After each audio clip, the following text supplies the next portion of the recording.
It's so good to see you, Jake. How have you been? Hey, Sarah. I've been okay, I guess. There's something that's been bothering me lately. What's up? You know you can talk to me about anything. It's about my English fluency. I feel like it's holding me back from getting a better job. Every time I go for an interview, I can see the hesitation in their eyes as soon as I start speaking. I'm sorry to hear that, Jake. But I think you're being too hard on yourself. Your English is fine. It's not just about being fine, Sarah. I need to be fluent, confident. I want to be able to communicate without second-guessing myself or feeling self-conscious. I get it.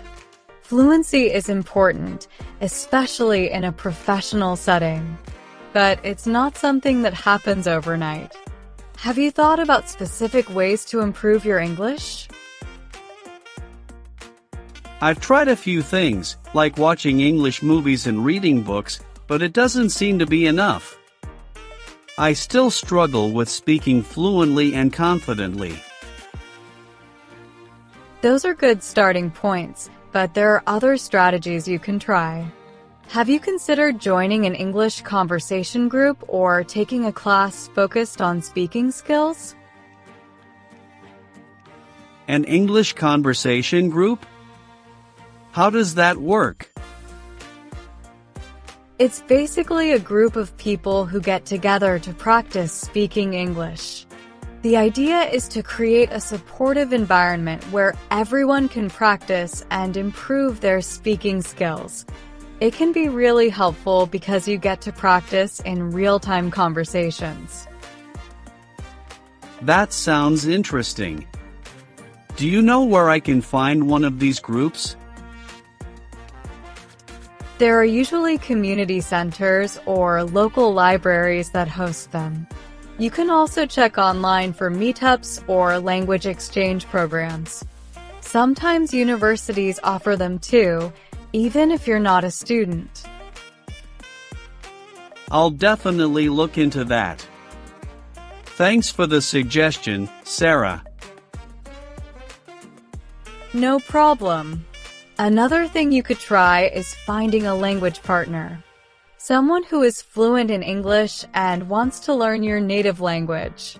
You can help each other out. That sounds like a great idea. It would be like a mutual learning experience. Exactly. Plus, it makes the process more engaging and less like a chore. You get to have real conversations, which is the best way to improve fluency.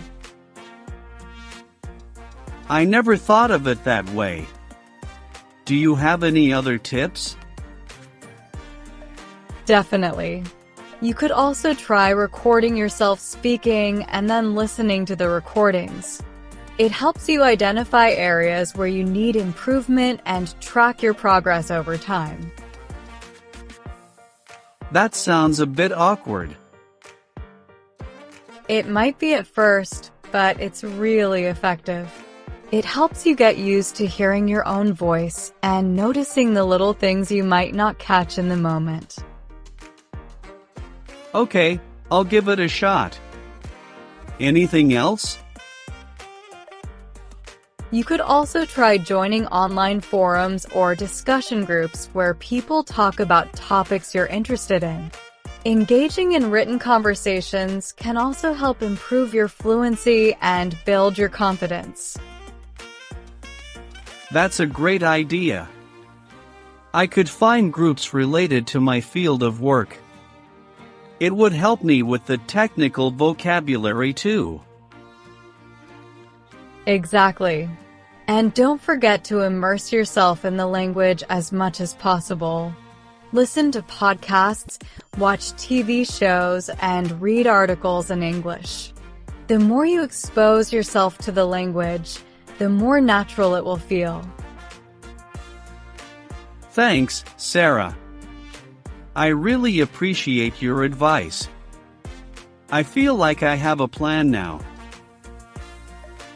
You're welcome, Jake. I know you can do this. Just be patient with yourself and keep practicing. You'll get there. Hey, Jake. You look like you're in a better place. How's everything going? Hey, Sarah. Things are going really well. I've been following your advice and it's really helping. That's fantastic. Tell me all about it. I joined an English conversation group at the community center. At first, it was a bit intimidating, but everyone was really supportive. I've made some new friends and my confidence has improved a lot. That's amazing, Jake. I'm so glad you gave it a try. And I found a language partner online. We've been meeting twice a week to practice. It's been really helpful, and it's fun to learn about each other's cultures. I'm so happy to hear that, Jake.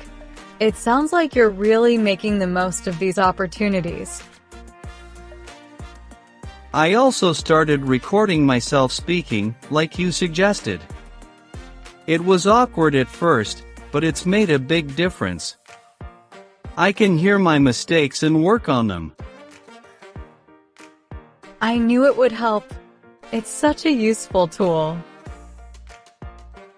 And I've been participating in online forums related to my field. It's helped me with technical vocabulary and given me more confidence in discussing work-related topics. You're really taking all the right steps, Jake. I'm so proud of you. Thanks, Sarah. Your advice has been invaluable.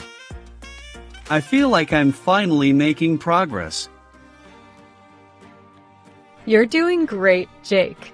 Just keep at it and remember to be patient with yourself. Fluency takes time, but you're well on your way. I will, Sarah. Thanks for believing in me. So, Jake, how's the job hunt going? I actually have some great news. I got a job offer. That's incredible, Jake. Tell me all about it. I applied for a position at a company I've always wanted to work for. During the interview, I felt so much more confident and fluent in my English. I think all the practice really paid off. I knew you could do it, Jake. I'm so proud of you. Thanks, Sarah. I couldn't have done it without your advice and encouragement. You did all the hard work, Jake. I'm just glad I could help. It wasn't easy, but I'm so glad I stuck with it. I feel like a different person now, more confident and capable. You've grown so much, Jake. I'm really proud of you. Thanks, Sarah. I couldn't have asked for a better friend. I'm always here for you, Jake. No matter what.